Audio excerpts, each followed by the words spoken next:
the right very cynically uses the concept of being canceled in a very hypocritical way, because actually they're the originators of the cancel culture. They have no problems with cancel culture as long as they're the only ones with the power to do it, because they want to be able to say whatever they want to say with no consequences and no regard for the power disparities.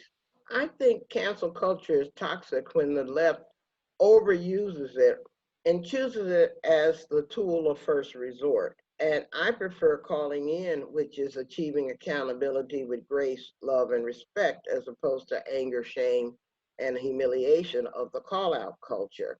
In our pursuit of political purity, we're alienating a lot of our allies. People who don't know the latest word, people who are maybe not as hip to the latest lingo or the latest way to frame something. And we're criticizing them for not being woke enough. I have no problems calling in white allies with problematic behaviors because I already know the main thing that I need to know about them. They're not on the other side. We've expanded it from 4 weeks, which was the original format, to 6 weeks.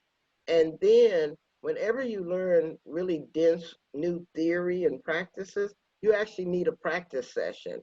And so we have these calling in learning labs that follow the course that are all part of that same $5. You don't have to pay anymore. And that's where you get to work with small breakout groups and practice your calling in skills.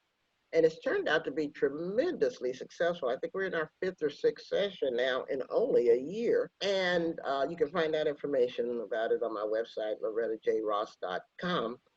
What I've tried to do is curate my 50 years of social justice activism with centuries of knowledge that our ancestors have gifted us with. I have explored ancient philosophies like Confucianism and Ubuntu and other philosophies, pre-colonial philosophies, for example, to look at how human beings dealt with conflict in those ancient societies that didn't include raping, murder, and plunder, because that's the only model we have, the carceral model, the piratical model. And I'm finding out that people have been offering great wisdom through the ages that we failed to listen to.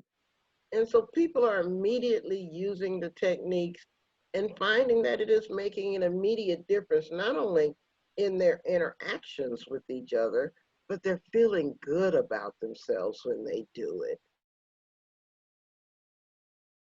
So you can say, I care about you a whole lot. And I think that you care about me. So do you know when you use that word or say those things, it hurts me? So can we practice when we're together?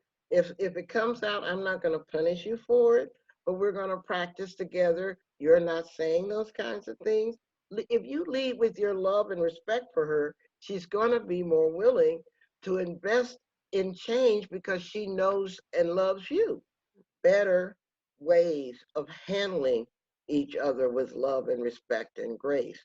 In the civil rights movement back in the 1960s, they used to say as a mantra, we've got to learn to turn to each other and not on each other. And we've forgotten that lesson.